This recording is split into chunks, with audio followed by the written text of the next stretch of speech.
Good morning. This house will come to order. I am pleased to welcome all of you all to the Virtual English Language Debate Competition National Level 2021. The motion for today's debate is that this house believes that developing states should nationalize their energy resources. Representing the government is from the KPM swing team. The first speaker is Said bin Shabri Ali. The second speaker is Dafia Faraz Tang binti Muhammad Tang. And the third speaker is Ayin Chu. Speaking from the opposition will be the Pahang state. The first speaker will be Ayla Georgia binti Abdullah. The second speaker is Eng Sheng Zen. And the third speaker is Kishman Anak Lelaki Saravanan. Have I gotten all your names correct? Mine's pronounced Ayla. Ayla, okay, sorry. Yeah, I'm thank sorry. Genshin, not the other way around. Okay, sorry. Oh yeah, My apologies. My name is pronounced Ian. Ian, right? Yeah. All right, thank you. On behalf of the House, I would like to extend a special welcome to the educators. Educator Ratna Devi will be the chief educator for today, and she will be assisted by Educator Saidatus and Educator Zuraini. And I, Vince Grayson, am your Speaker of the House. Before we begin, I would like to read a few rules for today's debate. The debaters will have 8 minutes, which to deliver these remarks, and 4 minutes in delivering their reply speeches. The debaters from both teams will introduce any new arguments. Their role is to rebut the opponent and to defend the point for their team. While a debater is speaking, the opposing team can offer point of informations or POI, formal interjections. The debater may accept or decline them. After all, debaters have spoken once. The first or second debater of each team gives a reply speech, with the opposition reply speech being delivered, first followed by the government. The timekeeper will ring the bell once after the first minute and at the end of the 7th minute to signal the time allocated for the point of informations. At the end of the 8th minute, the bell will be rung twice. A maximum of 3 minutes will be given to both teams to prepare for their reply speech. During the reply speech, the timekeeper will ring the bell once at the 3rd minute to signal that the debater has 1 minute left. At the end of the 4th minute, the bell will be rung twice. Without further ado, I would like to call upon the first government to deliver the resolution, define its terms, and outline the government's case.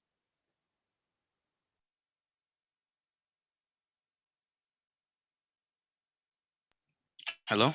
Before that, is there any background noise or any static? No, there is No. Okay, thank you. All right. Before I start my speech, I'd like to say a quote that proves to be extremely relevant to today's topic. Barack Obama once said, "A nation that can't control its energy resources can't control its future." A good day to everyone. I am the Prime Minister and will be defining the motion, set the parameters, as well as present the government's first point, which is creating a level playing field, a stable economic landscape. The Deputy Prime Minister will be rebutting the first speaker of the opposition's point, as well as present the government's second and third points, which are fully utilizing the non-renewable natural resources that we have in our country and putting everything under one line of operation and command. Last but not least, the government whip will be rebutting all of the opposition's points and strengthening our arguments. Without further ado, allow me to define today's motion, which is this House believes that developing states should nationalize their energy resources. The government would like to define developing states as regions that are not as economically and socially mature as developed regions. The regions that classify under developing states would include Malaysia, the Philippines, and Indonesia. Besides that, Nationalize would mean the transfer of an industry from private to state ownership and control. Last of all, energy resources would mean the means of producing energy, or in this case, electricity, for a country. The examples would include the oil and gas industry. The government would like to clarify that this process of nationalization will not immediately be mandated. There will be a step by step process that will be taken into account to avoid any potential mistakes and to reduce the magnitude of said mistakes. This process will nullify the shock that the energy resources industry would experience when the policy is implemented. The risk factor would be weeded out when we take this safety precaution. This would not only protect the integrity of the energy resources industry, but it would also improve the trust of the public to said industry. The profit will be channeled to the sectors that benefit the citizens. For example, we would take the profits and use it for scholarships, just like what Petronas is doing right now. Now, let's look at the origin of the nationalization of energy resources. Nationalization of oil and gas companies date back to the 20th century after the Industrial Revolution in Europe. It poses a constant issue regarding social and economic governance. Nationalization is to move the management and governance from the private sector to the public sector, basically to the government. We are giving the government the control to manage the resources and assets that they get from the private sector. And in this case, it is related to the companies in the oil and gas industry. Our stand, the way we view this topic, is simple. We believe that nationalizing oil and gas companies will safeguard public interests, the country, and the economy. Moving on to the first argument from side government, creating a level playing field, a stable economic landscape. When we nationalize oil and gas companies, we get rid of the monopolies that exist. We reduce the influence the private companies have on a certain industry. The common misconception of private industries is that they create competition. No, this is definitely not true. What happens is that the major and bigger companies with major stakeholders will introduce a monopoly. They will dominate the industry, swallowing and cannibalizing the smaller companies who do not have the Sure. opportunity or resources to venture into this industry. Oil and gas companies are a Sure, fine sure. example of how monopolies have came to arrive as an issue. Shell and ExxonMobil have had the biggest monopoly on oil for decades, and they are private oil and gas companies. They are multinational corporations. It is not at all moral for the POI, government to sir. give the assets of oil and gas to just these companies, yes?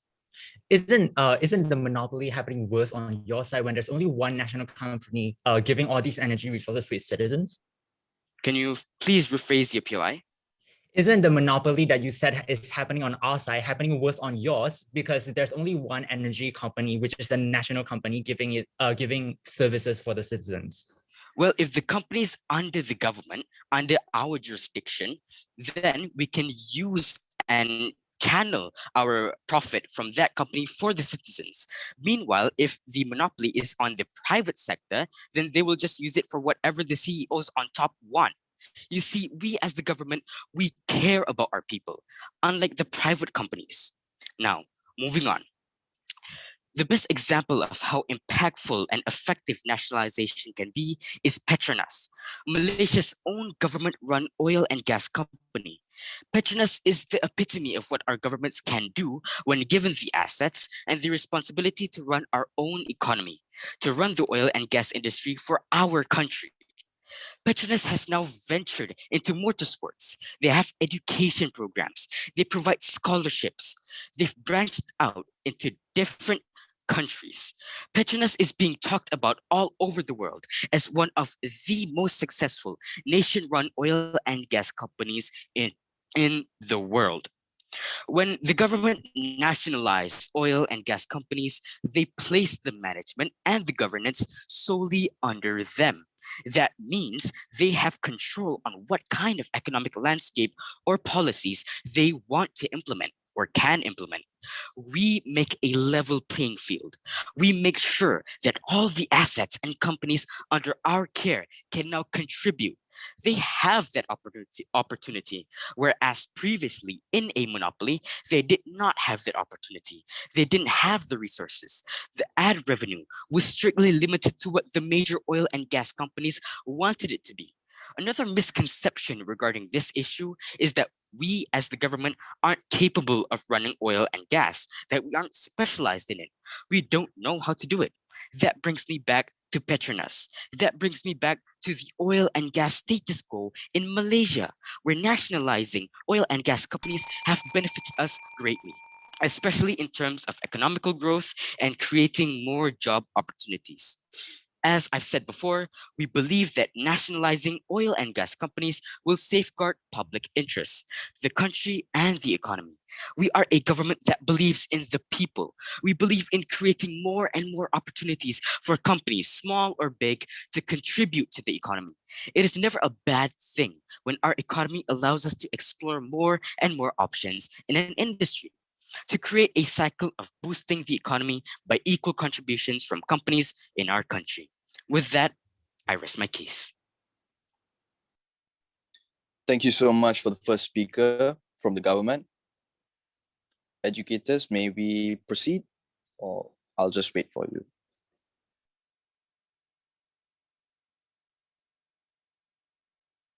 I have a question before I start my speech. Yes. If there are connectivity issues, how long will we be given to reconnect? Let me check with the host. Okay, thank you. Okay, let me answer that. In the cases of disconnectivity, we will stop the timer for 60 seconds, and for the second case of the same thing, we will let the timer run. We won't Okay, stop so the we have timer for 1 minute for the yeah. first time. Okay, thank you. All right, thank you. Can I just ask how many minutes did the first speaker speak for? He ended 22 seconds before the timer ended. Thanks. What? Blackout. Plug blackout. No, tak apa.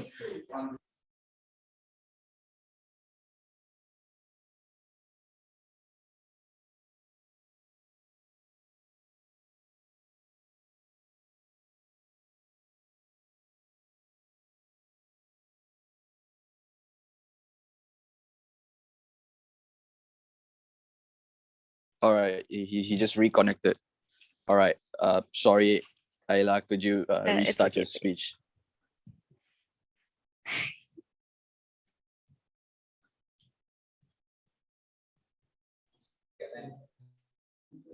Forgive me for that. Okay. Okay, now we are back. Thank you so much for your patience.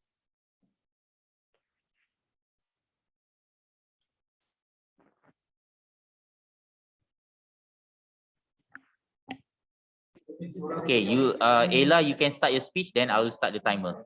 All right. Okay, start my speech in 3, 2, 1.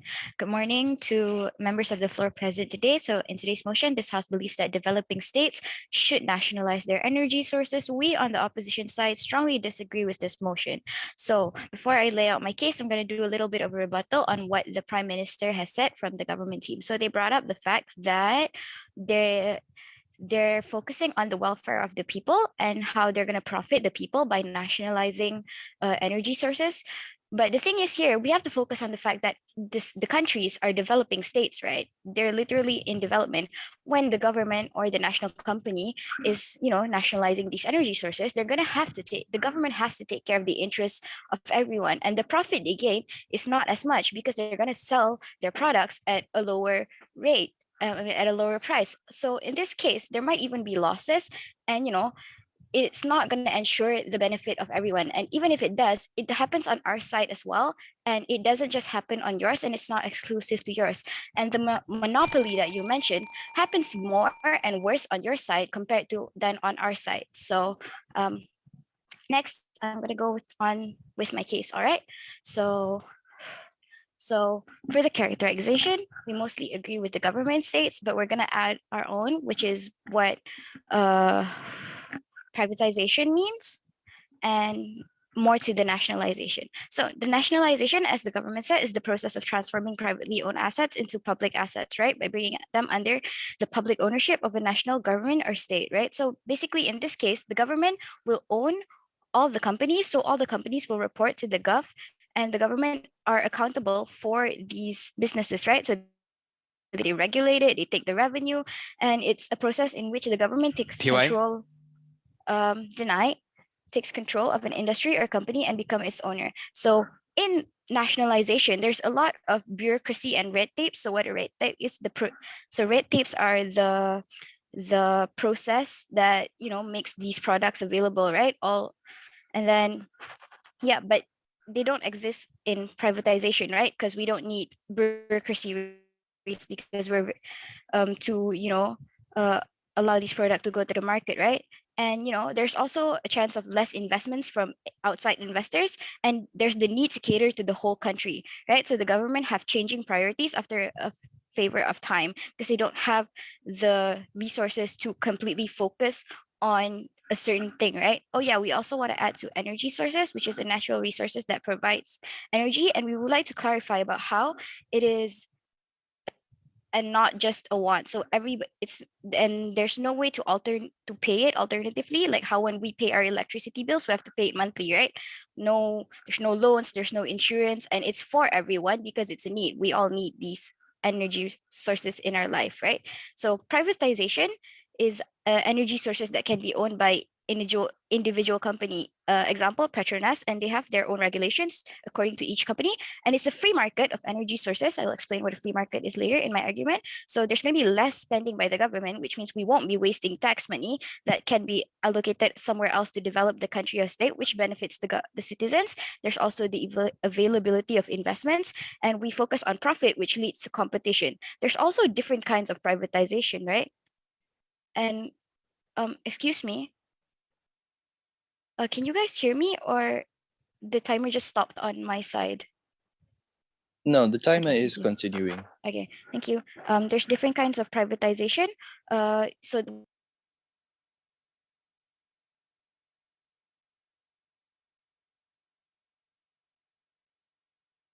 Ayla has been disconnected. So we'll wait 1 minute. Could the timer be stopped?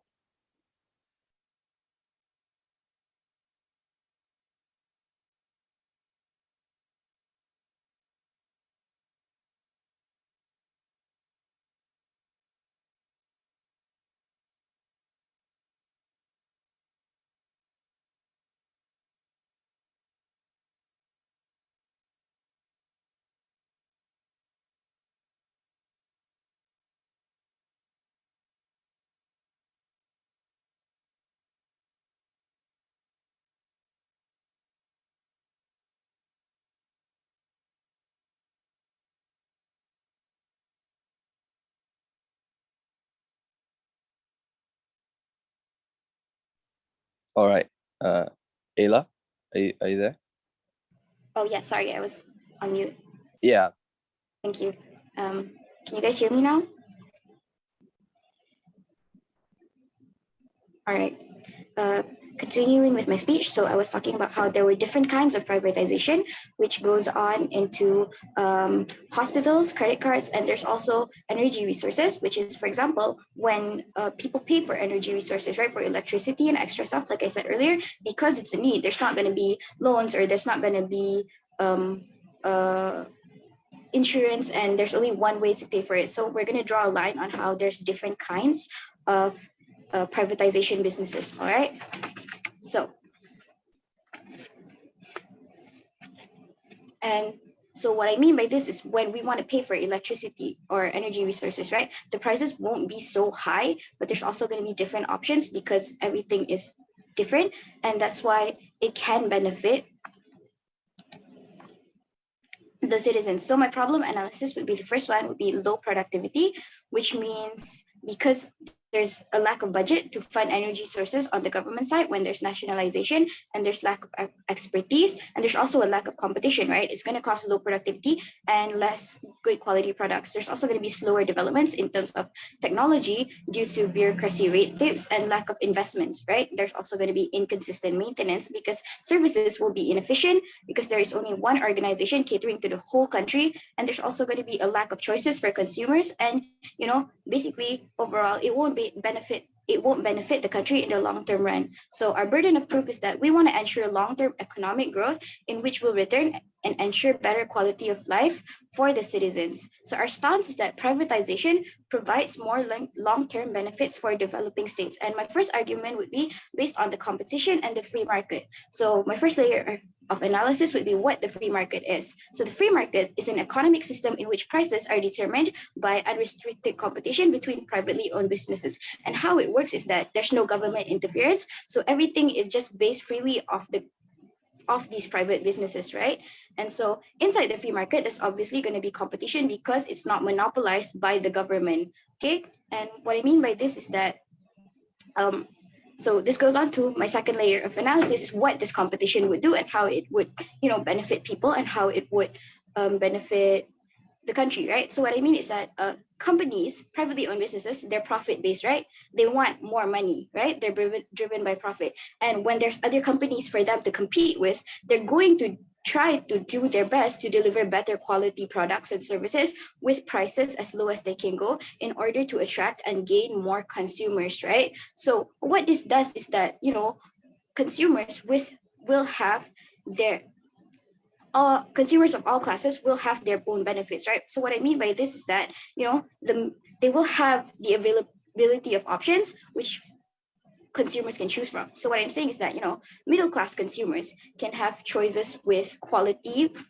They can still get quality products with lower prices, where on the government side, there's no choices. And, it's all the same price. And you may say this is to ensure, the welfare of the citizens and allow them, to all get these energy resources. But then on our side, there's choices with good quality and there's different prices for all different consumers. The T20 class may be able to choose whichever energy resource they want to use. And, the middle and lower class can have good quality choices with lower prices. And even if the prices are slightly quite high, and the tax revenue that's taken from that will still go back into benefiting the country, right? So the competition will increase productivity rate between companies in order for that. So it goes back to the burden of proof where we ensure long-term economic growth because of profit that is gained, and it will also ensure better quality of life for citizens because in the end all of them will get good products with good prices and everyone gets benefits. With that, I end my speech. Thank you. Thank you so much, first speaker from the opposition.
Okay. We'd like to call the government speaker. Please, second government speaker, please come to the floor. Can you hear me? Is it clear? Yes, yes, Crystal. Okay, I will start now. Thank you, Mr. Speaker. A very good morning to everybody in the House today. Allow me, as the Deputy Prime Minister, to further solidify my first speaker's point and give some rebuttals and arguments of my own. First of all, allow me to rebut all of the arguments that have been brought up upon by the government side. Previously, when Pahang Pure asked us a question, it technically says that they agreed with us and said that private sectors also do have monopoly issues. There's no reason for the government to dive into monopoly just because it would only cause more problems in the future. Besides, we care for our people. And monopoly isn't always bad, but our monopoly aims to help our people to develop into a more flourishing country. And when they say there is a chance that it might not work, as my first speaker had said, we have given the examples. Petronas. Petronas is not privatized. Petronas is a nationalized industry. And okay, moving on. Moving on to side government's second point. This House believes that developing states should nationalize their energy resources like oil and gas because we need to fully utilize the non-renewable resources that we have in our country. We as the government shouldn't be throwing away the valuable resources that we have here. To be put into a perspective, if we were to allow private companies to take control of oil and gas companies, they simply can't handle it in the long run as they require more manpower. The only rational and realistic way to solve this problem and also bring on more benefits would be to bring about more companies. This is where nationalizing all oil and gas companies comes into play. We are a loving and responsible government. We will always put the people first before ourselves, and we will strive to improve the lives of the people to the maximum extent to the best of our abilities. Through nationalizing these companies, we will be able to increase the workforce and increase the efficiency of the extraction of oil and gas. We will be able to fully optimize the oil fields and bring out the full economic benefits that this country is and will continue to bring to our country and to our people. For instance, when all the oil and gas companies are nationalized, we form a system based on a consensus, a group of companies under one chain of command. We will be able to efficiently channel the resources that have been made available to them. To clarify this, the chain of command would be, we would be able to monitor and efficiently deploy the workforce to where it is required. For example, bigger oil fields would require more manpower, while smaller oil fields would not. Ergo, more companies mean more resources and more manpower to be used for the utilization and use of these oil fields. As stated by Edward Rowland Sill, an American poet and educator, we must do the best we can with what we have. This is exactly why this House would nationalize all gas and oil companies. Moving on to the side government's third point. This House would nationalize all oil and gas companies because when we nationalize all oil and gas companies, they're all put under the same line of operation. A single system, to be clear and simple. When under a system, as I stated before, systems have rules and regulations, making it standard, crisp, and clean for oil and gas companies to abide. With the rules and regulation in place, it is totally safe, thus reliable for the companies, no matter big or small. Efficiency will skyrocket as every company knows what they have to do and they work together as a system. The managers, freed from their tutelage to the industrial overlords, would devote themselves entirely to improving technical efficiency and lowering the cost of production. The industrial world, under private capitalism, is torn asunder by strife and discords. There are frequent stoppages of production, or at least the quantity and quality of work have to suffer as a result of this bitterness. Nationalization would do away with industrial unrest and usher in a period of cooperation and prosperity for all. We are a government that only wishes the best for the people. We would not do anything that is even given the slightest possibility to cause harm. The government will only do what is best for our people, and that will be forever our direction in addressing matters. Moving on, with the reliability that we will obtain through nationalization of gas and oil companies, we will be able to instill a sense and feeling of confidence in the people and companies. Of course, we will be reaping in profits. And when we do, it will be time when the government will start giving back to the people. This is where the revenue gain can be given back to the people in forms of subsidies or scholarships, as stated by my first speaker, Petronas. They have done this for many years. With that, this House believes that developing states should nationalize their energy resources like oil and gas. Thank you. Thank you so much, Speaker from the government side.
Okay, thank you so much, second speaker.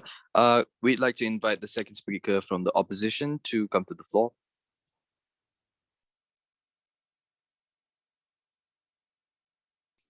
Hi, can you hear me? Audible? Yes, yes, entirely.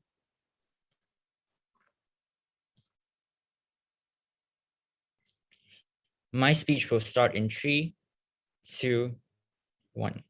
Side government really wants to help the people. However, on our side, we think that nationalizing energy resources companies are on the way to go, and they're actually harming the people on the flip side, right? So we're going to tell you why side government's case does not stand at all in today's debate, right? So firstly, we need to think about how this actually happens under developing states, right? We think that nationalizing energy companies, energy resources in a developing state is actually worse. It actually makes the problem even worse. Why is this so? Because in developing states, you have different groups of people. You need to cater to different groups of people. You need to cater to the T20, you need to cater to M40 and B40 people. And therefore, because these states are developing states, the people aren't able to, the people have a hard time affording expensive energy resources. And therefore, these energy companies, they need to lower their price until to the point where it's hard to even gain benefit at the end of the day. We think the government side is running on a really perfect world where they think that, oh, everything will go well and they can have enough revenue, they can have efficient, systematic administration, and they can get a lot of revenue from their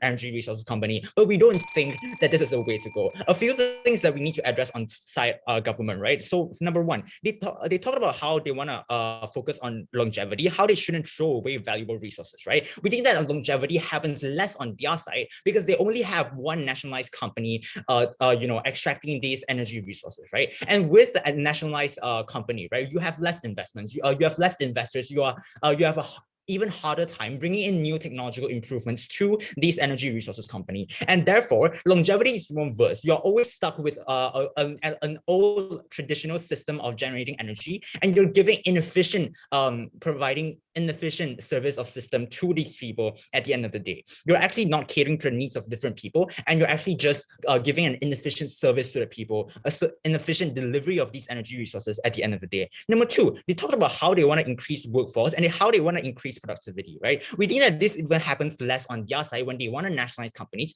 because there are no investments available. The government is actually entirely responsible for actually funding these energy resources. And what we know today is that they are developing states. They don't have a lot of things. They don't have a lot of resources to actually, fund these energy resources to an extent that they can actually develop it into a very developed state, right? We think that because there is no investments, this doesn't actually happen on their side, right? And number three, they talk about how there's a lot of rules and regulations, and this is exactly why we don't want nationalized companies, right? We believe that when there is these rules and regulations, it hinders the development of these energy resources at the end of the day. You're not actually developing, you're not actually focusing on the long-term long-term benefit of having a good energy resources, you're not providing these citizens with a long-term benefit at the end of the day. That is what we're focusing on today. And as my first speaker has said, right, there's always a check and balance in the world of privatization, in the world of having a free market, right? We are actually giving choices to people, and they're able to actually cater, these energy companies, they're able to cater to different types of people. And there is a free market, a check and balance going on. And we don't think that the people will be burdened at the end of the day. We think that two things, right? We think that number one, these and these citizens will be able to afford energy. And number two, they will be able to afford energy that is actually effective, that is actually of a good quality because of the free market, because of the competition that happens within the free market. We think that this is what we want to fight for today, a better delivery of the system on a long-term scale, right? So moving on to my argument. So the first argument today that I want to bring up is the sovereignty in governance. Why we need these privatized, why we want to give these privatized companies sovereignty in governance of their energy system, energy resources, right? So number one, my first layer of analysis is this. Number one, we want these energy resources to be free from political interference. Why? Because we don't want this administration to be focused on political gains instead of what they actually need to do, which is to provide a better delivery of these energy resources to the people at the end of the day. Number two, we also don't think, we want it to be free from political interference because we want them to do what's good for the country and not what's good for their reputation, what's good for the political party's reputation at the end of the day. We think that it's highly ineffective to actually mix politics with business at the end of the day.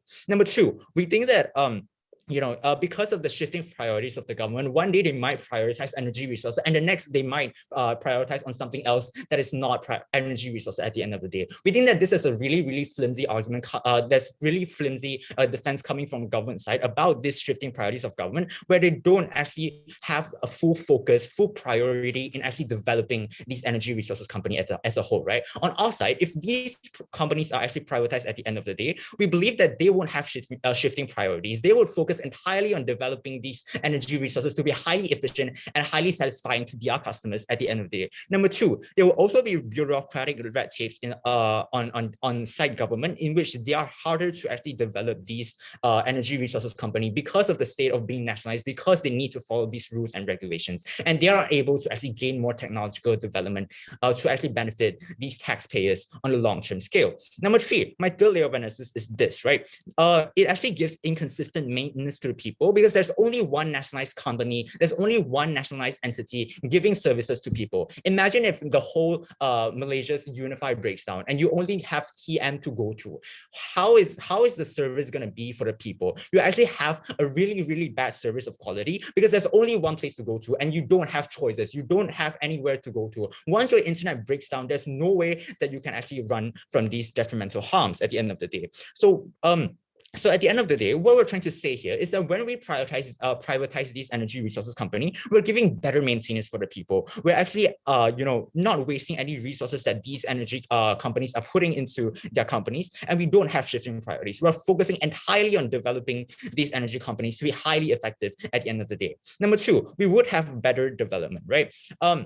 On-site government, right? When you have these taxpayers paying for, these energy resources, right? You're actually wasting the taxpayers' money. Why is that so? Because of the characteristics of the government to be entirely, uncertain about what would happen, right? These taxpayers, they pay money. However, they pay their money for energy resources that's not even reliable in the first place. They might only get 2 hours of electricity each day because of the state of it being developed, of the state of the country being a developing state, and they are unable to actually fully channel their resources into technological improvements that would actually give a better quality service to the people at the end of the day. We believe that because of this, you're actually wasting the taxpayers' money, which could be actually funded to things that are even more beneficial at the end of the day. Side government is still living in a world where they think that, oh, we will get revenue for the perfect quality of service that we give to the people. We think that this is not the case that happens in the real world, right? We think that nationalized companies have a lot of flaws that needs to be addressed. However, it cannot be addressed because of the bureaucratic red tapes that actually happens on site government. Number two, we believe that there's less diversity in terms of investment, right? Because they are these nationalized companies will be more likely to stick with old technology and would not invest in technologies that would benefit them in the long run at the end of the day. day. We think that on our side, investors can come in and invest in our country and actually provide a better training for the workers, right? You say you want to increase workforce. However, we have not seen any substantial evidence of how it happens, the process that these increasing productivity and increasing workforce happens, right? On our side, we are saying that there are going to be investors who come in and invest in the energy resources company, and they will provide better training from other countries. They will provide better training, and therefore they will create better workers, and they will also give better job opportunities to people in which they are engaging in an efficient exchange of these energy resources. And when you bring in new technology, when you bring in better workers, there's going to be a long-term reduction of prices in the long run. You're not wasting any people's money, and therefore you're actually prioritizing the people in the long run. And this is why I think our case should stand. Thank you so much. Second speaker from the opposition.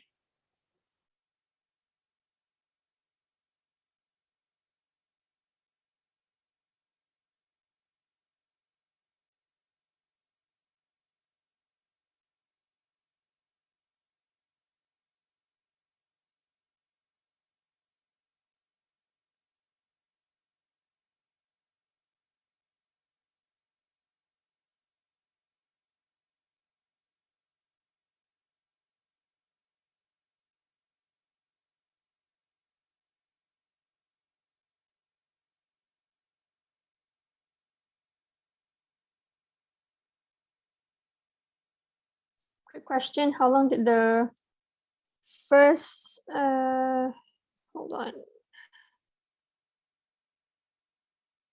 First speaker of the opposition speak for?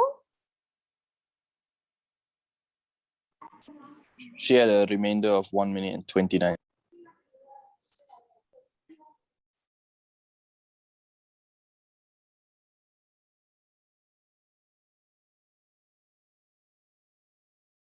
And the second government speaker?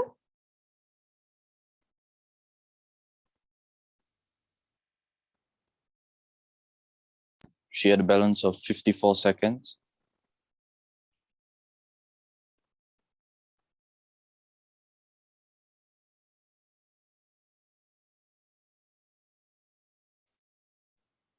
Second opposition? He had exceeded the time limit by 7 seconds. All right, thank you.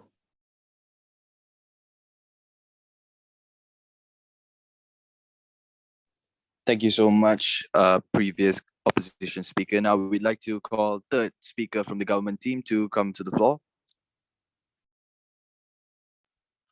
Before I start, can you hear me clearly? Yes, fam. Okay. Good day to all. Wait, is the timer ready? Timer will begin. Okay. Good day to all members of the floor. I, as the speaker of the as the third speaker of team government, will rebut all the points the team opposition has brought up. But first, let me clarify the major clash during this debate: monopoly.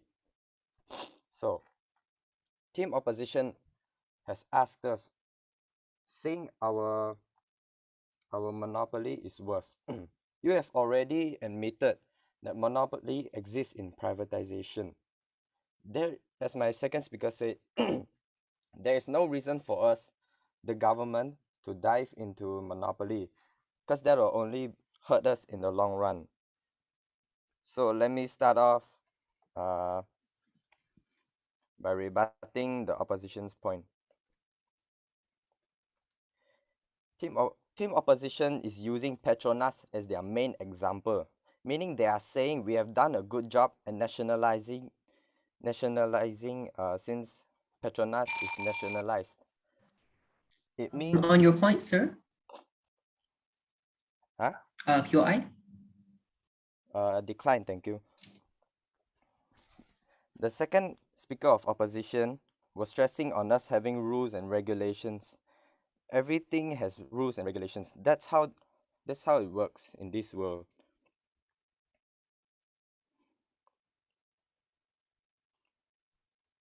Moving on. You are comparing quantity with quality. We are funding money to scholarships and so on. that is not wasting. You said we are wasting. Petronas, like you said, is solid proof of nationalization working. We are not prioritizing. How are we prioritizing the people when you're implementing? We should just uh Sir, say point, sir. decline. We are not. How are we prioritizing the people when you're implementing? We should just hysteric and not take any steps. As it is, we already a topic of developing countries, and we have mentioned on how we will have a step-by-step procedure. So we are trying to move forward while taking into consideration of any mistakes that might happen. This clearly shows that the opposition is just turning a blind eye towards our procedure and everything. On that point, sir, Okay. Excuse me? POI. Yeah, All right. accepted. So this is a value judgment debate. So your side is bringing on a mechanism that it will be done step by step. But what we're debating today is whether or not nationalization should happen. Not there's no mechanism that should be introduced in our case today because this is a value judgment debate and not a policy debate. Thank you. I'm sorry, can you rephrase your question? Your side is trying to bring up a mechanism that you guys will do the nationalization step by step. Am I right? What I'm here to tell you is that this debate is a value judgment debate. And in this debate, it doesn't care about your mechanism because what we're debating about is the value on whether nationalization is correct or not. And that's all, because we're not debating on the mechanism because this is not a policy debate. I would just like to clarify that. Thank you. Okay, let me answer your question. We are just giving you guys a clear blueprint on what should happen. Nationalization should happen. It's needed as a framework. Okay. Moving on. We've already mentioned it is a chain comment. We work together with companies.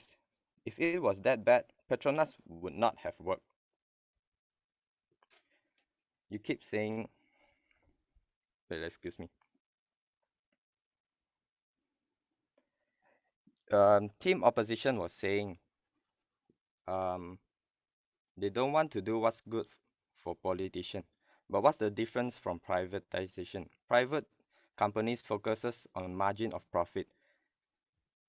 You paint developing state like a wasteland. And another point of yours is efficiency. I can easily rebut this by saying it doesn't matter because Petronas exists and it's a nationalized company. And it is already proven in Malaysia that Petronas is a very successful company. Point, sir. No, decline.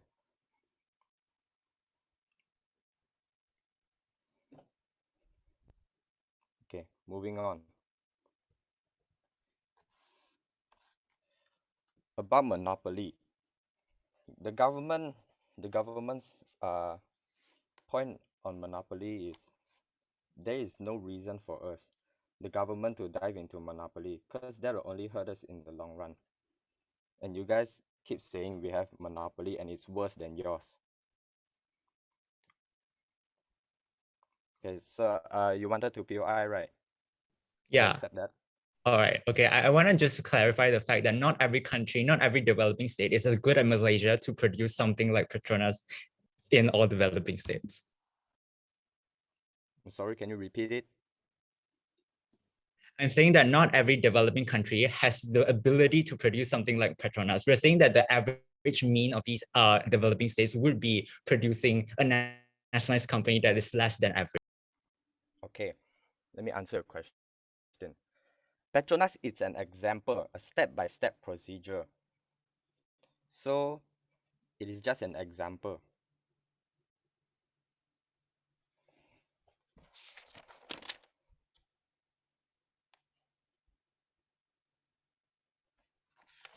Okay.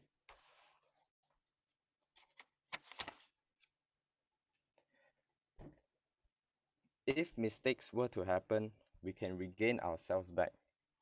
How is that? Because we are taking a step-by-step procedure, meaning if it's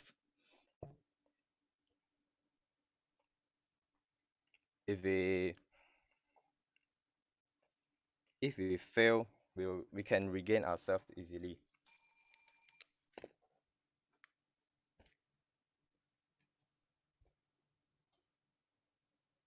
I'm sorry, I'm lagging. Can you hear me? Yes, yes, we still can hear you. Okay.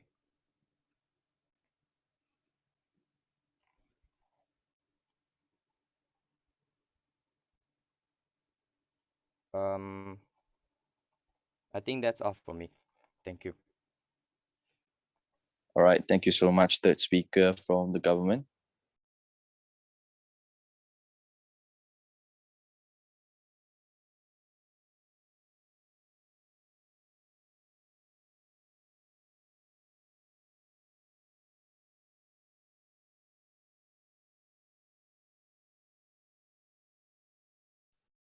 Time, please, Vince. He ended at 35 seconds. Thanks.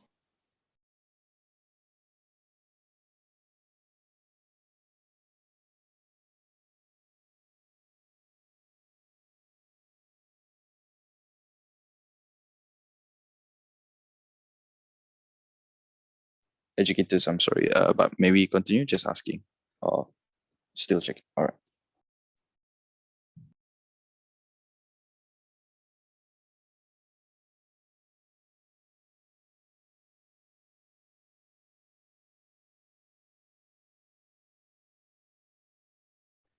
Thank you so much, third speaker. Now we'd like to invite third speaker from the opposition party to the floor.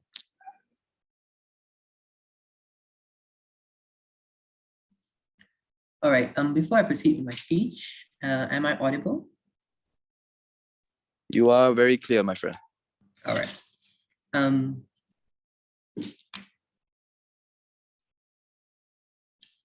My speech will begin in 3, 2, 1. The abstract in government's language hides the assumption that is in the core of their case, is that everything will go according to plan and everything will go smoothly without mistakes. All right, so in my speech today, by the end of my speech today, you guys will be clear of two things. Number one, whatever benefit that government claims to be happening on our side, it happens on our side more and it happens better, and I'll prove that. Secondly, whatever benefit that government side is claiming to have introduced to debate, it wouldn't make sense and it wouldn't happen when you nationalize energy resources, and I'll prove that to you. All right, so today I'll do two things. Number one, I will rebut the government's case, and number two, I will provide a comparative analysis of the clashes that I have narrowed down to, right, what we're trying to achieve today. All right, so ladies and gentlemen, side government, from the start of the debate, they have been running on a perfect case by using Petronas as their primary example. And they believe that whenever you talk about nationalization, that is exactly how it will go. All right. So let's bring us back to the characterization that has been made by government of developing states. They have told us themselves that developing state is a country that is emotionally economically not as mature as developed states like the US, for example. And developing states isn't only Malaysia. That has been clarified by my second speaker. Developing states comes in a lot of developing states in the country. For example, there are states like Democratic Republic of the Congo. There are states like Nigeria. There are states like Afghanistan. Those are all also developing states. And it's not only Malaysia that we're talking about in the premise of the debate. All right. So, and you've also clarified that Petronas is just an example. And ladies and gentlemen, we do not believe that it's okay to run a case based on one example. That is not how we run a debate, all right? So, all right. So before that, I would like to address that the government has chosen not to engage in the arguments that we provided because number one, we've told them that the monopoly is bad on their side, and they've simply told us that monopoly is something they decline, something they won't dive in, right? Monopoly is not something that people dive into, it's something that happens naturally. Monopoly means that, all the resources are in control of only one provider. And in this case, one provider would be the example that you give, Petronas. and the nationalized company, that is the one provider. And monopoly means that it only comes from one provider. And that in your case, it would happen because everyone will be relying on this one provider to give. And on our side, we provide a free market, which is based on competition and not monopoly. All right, ladies and gentlemen, since I've debunked their arguments and rebutted their case, let me proceed to my comparative analysis, right? So in our debate, there's three clashes that I've identified today. Number one, which side provides better economic growth? Number two, which side is the overall? Sure. Could you please rephrase your last sentence about us in a monopoly? Come again, sir? Could you please rephrase your sentence when you were talking about how the government would run a monopoly? All right. So the government, the nationalized company is only one company. Am I right?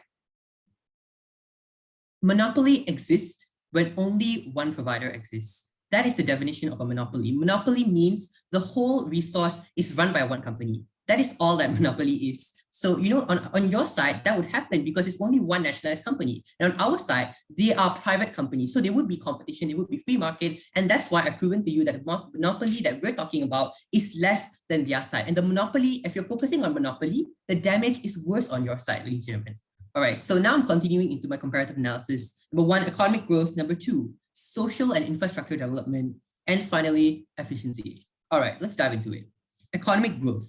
So side government has assumed that, in the case of nationalization, it would be an economy decline because the government would cater to the need of everyone and it all be efficient, just like patronized, and it will be a perfect world. All right, so in this case, if you want to have a centralized, perfect system of everything, and you want to go step by step, and you want to ensure everyone gets it, what the government would have to do is they would have to take a huge amount of money, a huge amount of resource that they would get from taxpayers into doing all this. So there wouldn't be any profit because there would be a lot of money that the government needs to make sure all these things are up and smooth and running. They would have to try to provide to the overall population of people. And they also have to do a lot of other things. Ladies and gentlemen, a government has a big role in the country. They have to make sure that education is running. They have to make sure that a lot of things are running. So we believe that there's going to be no profit at the end of the day because they might even incur losses because this thing is a very big thing.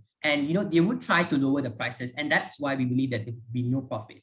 So on our side, privatization is more effective and higher quality because number one, it leads to more investors. As my second speaker has said, they will bring in more technology and it leads to more productive economy. Number two, since private companies provide better training to employees, it would give rise to more professionals in this country, and that would mean a better economy in general because there are more professionals in the workforce. All right, so let's see which side benefits the social and infrastructure development of a country. Like, ladies and gentlemen, as I said earlier, since what government is trying to achieve is a centralized system that is controlled by the government, all right? So what will happen in this case is that because they want to tell everyone that they are loving and responsible government. So, all right, so what would happen if you want to be a loving and responsible government to make sure everybody gets your resources is you would have to put a crazy amount of capital, a crazy amount of investment in order to make sure everybody gets it, right? It's not as easy as ABC because, it will all be controlled by one.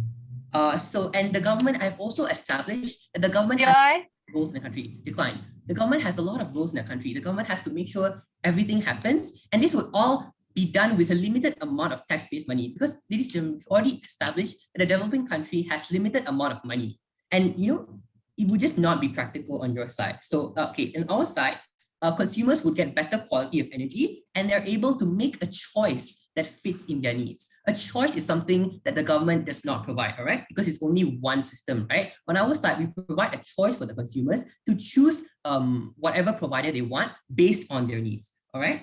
So if a nationalized energy, even if the nationalized energy source is stable, we believe that with only one choice, you're doing more harm than good to people. Because, for example, as my second speaker has said, if it goes down, everybody will lose their energy resource. Everybody will try to come to that one company, and that one company will be viable to all the damage costs. And we believe that that's not good, right? So there's also job opportunities that will reduce unemployment rate. And then in our case, the taxpayers' money will be distributed to proper infrastructure because we would have more money to distribute around because we wouldn't have to put this capital into extracting energy resources, am I right? So on lastly, which side has better efficiency? Ladies and gentlemen, government has tried to come and tell us that their side has better efficiency. All right, let me tell you 3 reasons why their side wouldn't have better efficiency and why our side wins this clash. All right, number 1, management issues. Management issues on their side is because the government would need to be taking care of the needs of the whole population. The government would have to ensure that everybody gets their energy resources, and that is not a joke. That is something that is large scale,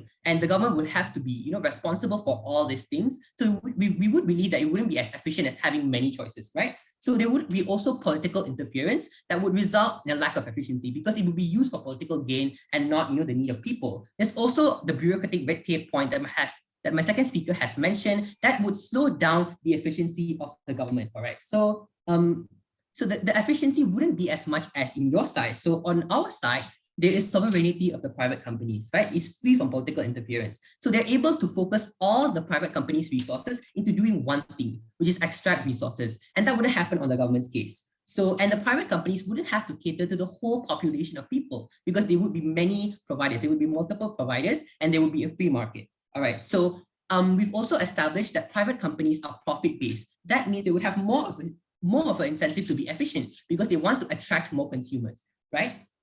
So, and they also would be less of a monopoly or even no monopoly on our side because there's a competition and a constant free market. Everybody would want to make profit. Everybody would want to make business and stay at the top. That's why they would want to be more efficient versus a government side, a centralized system where there's only one choice. So they wouldn't have to be as efficient, right? And they would have to cater to more of the population. Ladies and gentlemen, I've highlighted to you all these clashes, and that's why I think side opposition should win this debate. Thank you. Thank you so much, third speaker from the opposition party.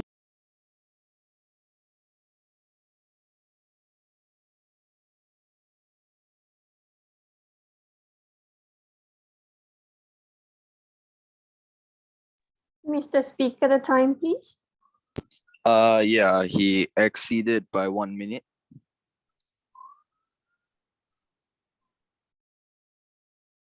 Exceeded by 1 minute, which means you spoke for 9 minutes. Yes. All right, thanks.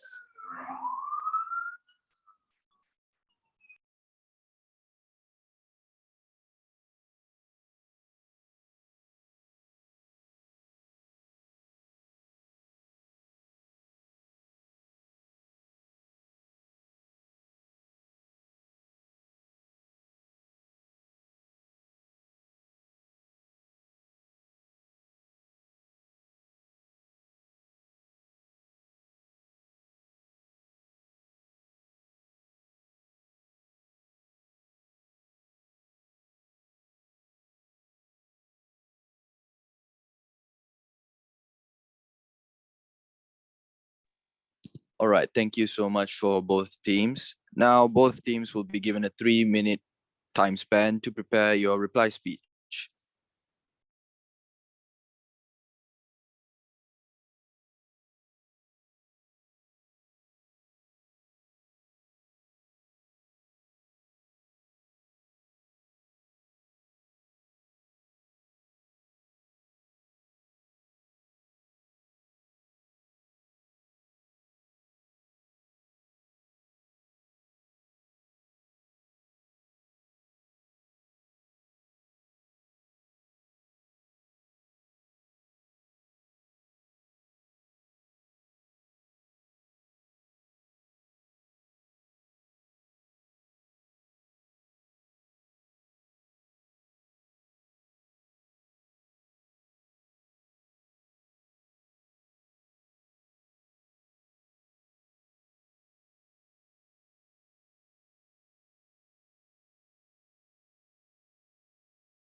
Both parties, your time is up. 3 minutes is up. I would like to call the opposition speaker to present the opposition's reply. Hi, am I audible? Yes, you are. Right.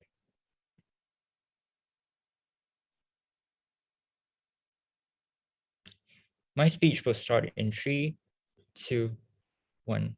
We believe that today's side government is being really unrealistic, and they think that, and this is what they want to achieve. Number one, they want to give the government the power to control these energy resources. And number two, they want to safeguard the public interest. Number three, they want a level playing field. Number four, they want longevity. And number five, they also want to increase the workforce and increase productivity. We're going to tell you why that exactly does not happen on their side at the end of the day. And they keep harping on the fact that, oh, Petronas is such a prime example, such a successful example of why nationalization is good, right? So let's just imagine this, right? Petronas is an oil and gas company. Imagine if everyone in the country relies on it, and what if something went wrong, right? There's no sort of check and balance. There's no sort of safety net provided to actually take care of the citizen at the end of the day. You're not actually taking care of people in the long run at the end of the day on side government. Side government really wants to care for the people. However, they don't realize the fact that they are harming the people in the end of the day. So I'm going to talk about a little bit about technical issues that actually happen in the debate today. Number one, side government ignored the fact that there's diversity in citizens, right? There are three different groups that these companies that need to actually cater to, right? And we believe that nationalization of these energy resources does not do that entirely. They would need to cater to these three groups of people at the same time, which would mean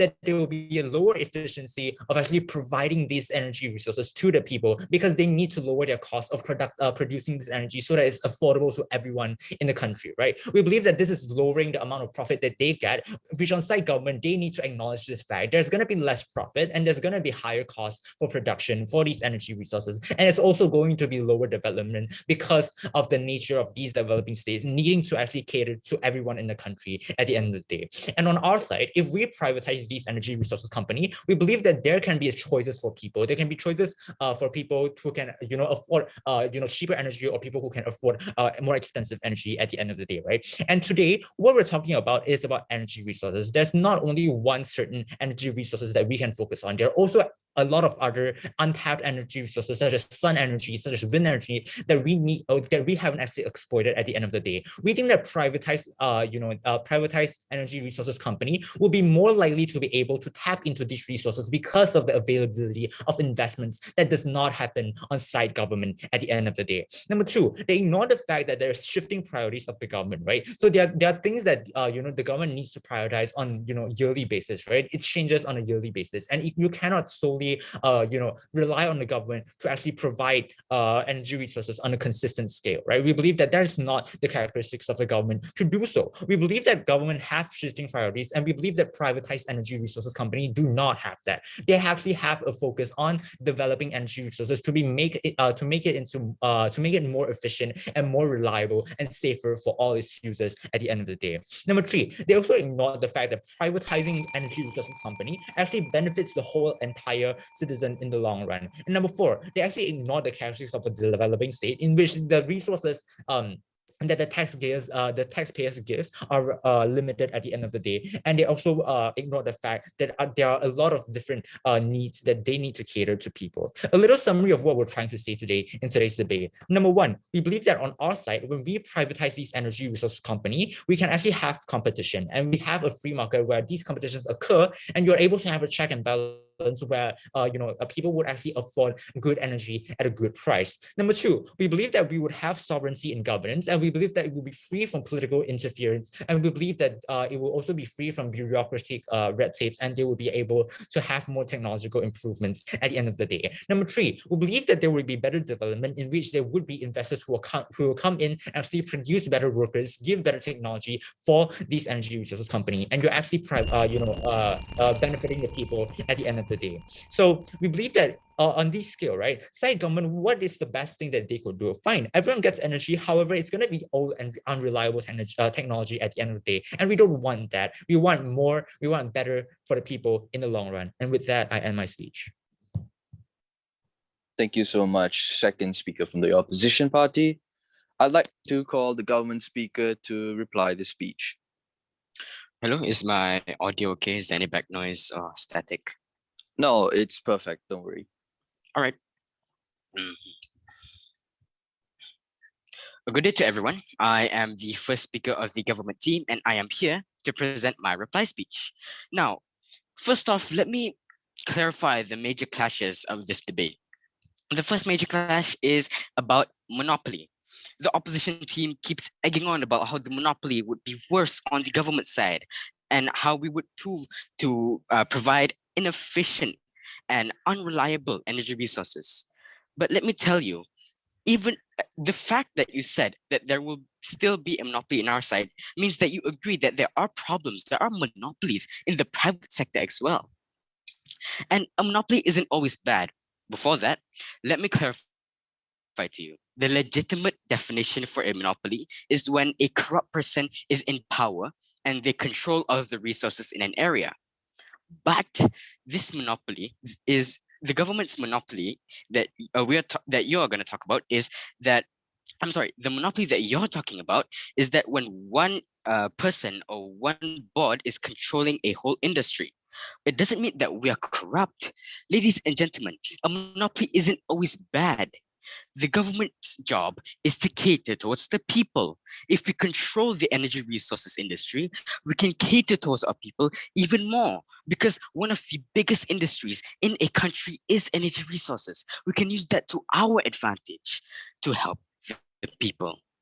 And you keep talking about how there's not going to be a free market if we nationalize energy resources.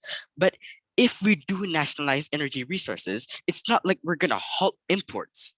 There's still going to be imports from outside internationally. It's not all going to be just inside of our nation, ladies and gentlemen. Also, on that note, all of you are awfully optimistic about how a privatized company would care about a developing country, how it would help a developing country. Ladies and gentlemen, a privatized company would only care about their own profit. They will only care about the country that they're from. They wouldn't care about a country that they're exploiting. And speaking about efficiency, the government will be efficient for our people. Our parameters that we as the government have provided is that we'll do a step-by-step procedure so that we can nullify mistakes, we can reduce mistakes, and if there are inevitably some mistakes, we know how to take care of it, and it won't be immediately mandated, ladies and gentlemen. There are multiple providers when it comes to this free market you're talking about. Once nationalization happens, we're not going to stop other companies outside of our country that we're talking about to import or export, sorry. And I just want to clarify, why is the opposition painting us red? Why are they acting like we're dictators? They say, oh, if there's something wrong, then we can exploit the people. We can reduce the quality of the energy resources we're giving to our people. We are a government that love our people, ladies and gentlemen. We care about everybody. We're not going to exploit them. The government's main job in a country is to care for the people. So once we nationalize the biggest industry in a country, we can care for the people even more. Meanwhile, if you give it to these privatized companies, they won't care about our country. The only thing they'll do is exploit our country. Like I said, a government that controls the biggest industry in a country can care for the people even more. Our love for the people is potent. We want to care and give benefits to the citizens. Ladies and gentlemen, with that, I rest my case. Thank you so much, first speaker from the government party. Now we will all have a short break while the educators finish conferring.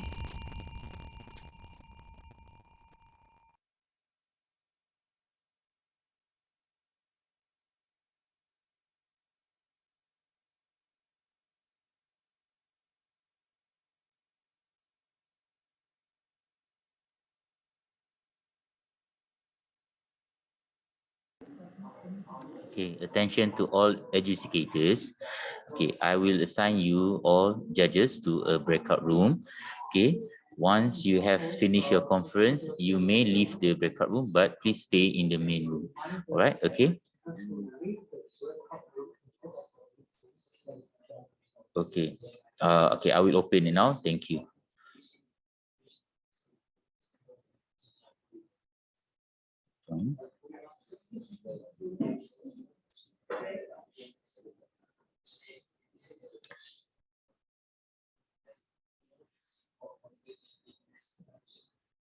Meanwhile, I will play you a song for you to enjoy. Thank you.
Ini.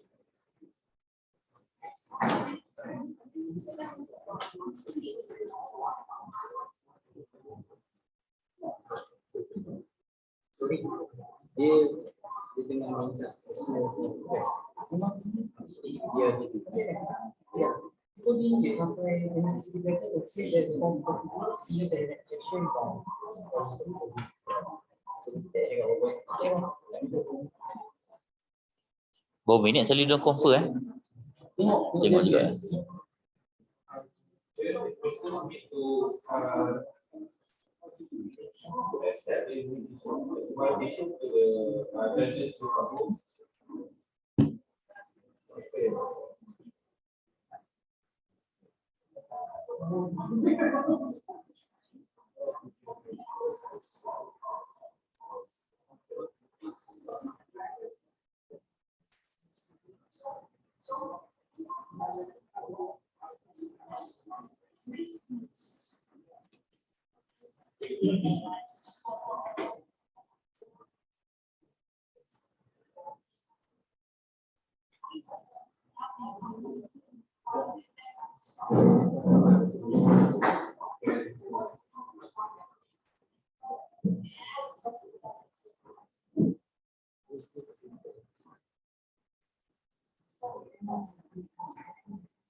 Good one.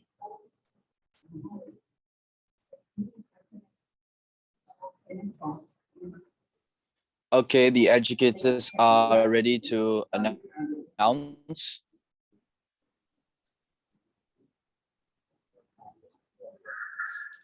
All speakers, please be ready and don't leave yet.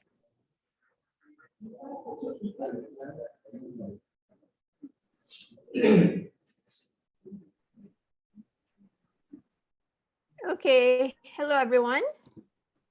Am I audible? Yes, Good. ma'am, you are clear. That's great. All right, so before I announce which team is the winner, let me just give you some quick feedback on how all of you did today. I won't be giving specific feedback for each speaker, but I think whatever that will be mentioned later, I think you would know, you would be able to recognize to whom am I referring to, okay? So I'm just gonna speak in general. First of all, in terms of overall debate, I thought you guys, all of you did a pretty good job debating the topic today. Well done. I know that we know that that debating isn't easy to do. So being here today and stepping up and trying your best was a feat on its own. So congratulations on that. Now, in terms of the clash today, we felt that there was a bit of too much of a focus on monopoly only. Whereas I think there could have been, we thought there could have been a bigger clash in terms of other points as well. And the next thing that comes to mind when we were listening to all of you was that the POIs, there were not much given or taken.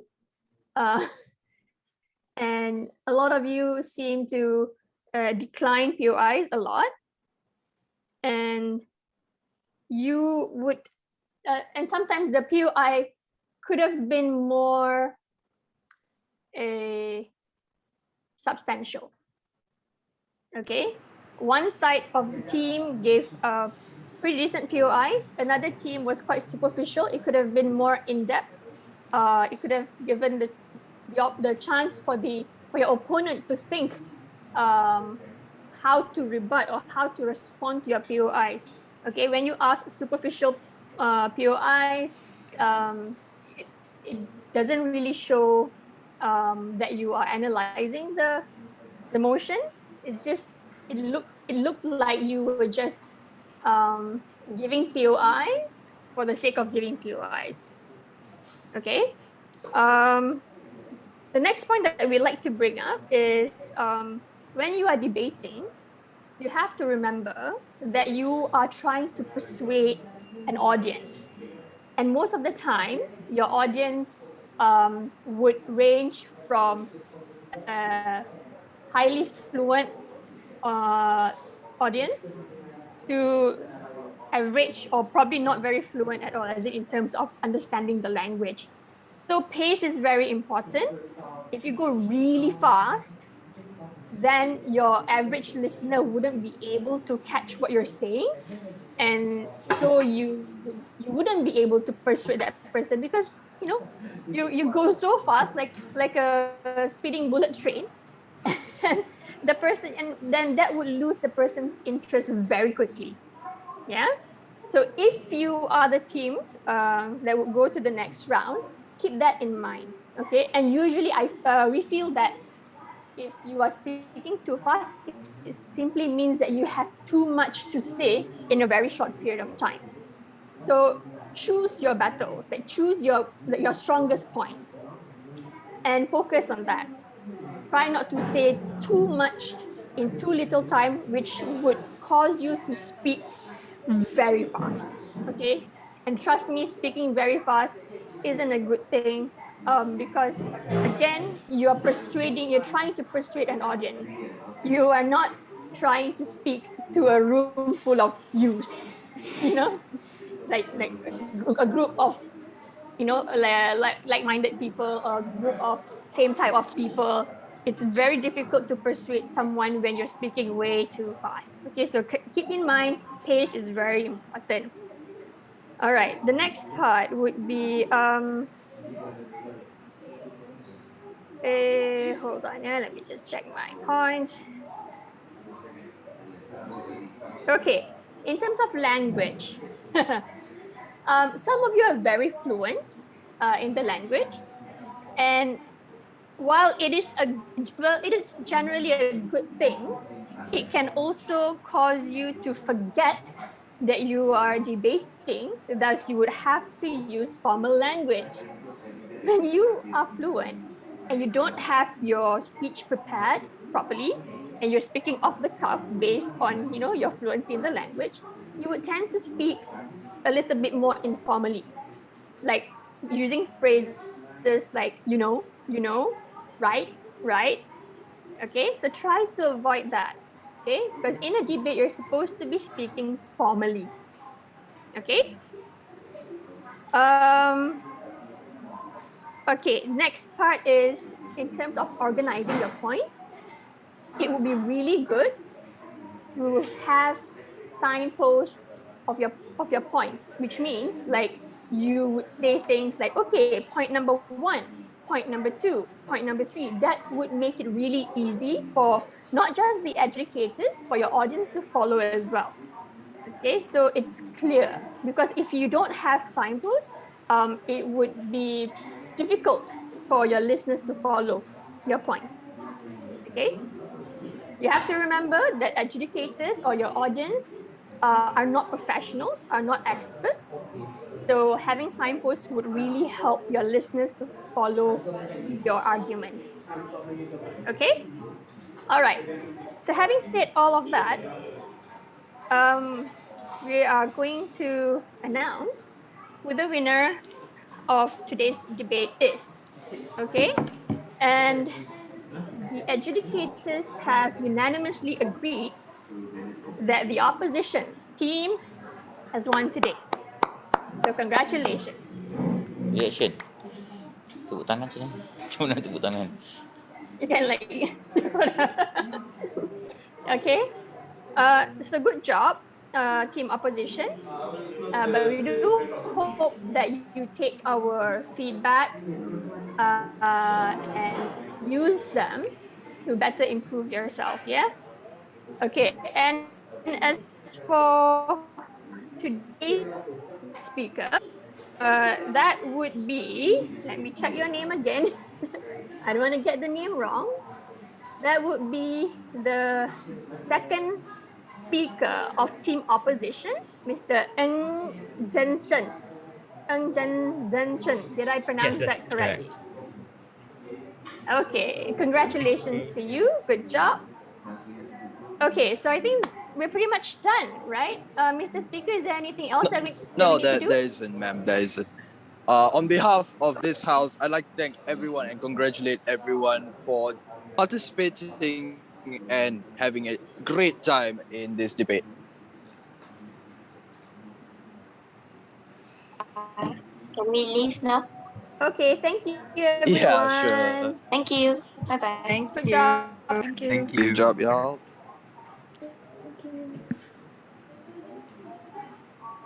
Thank you.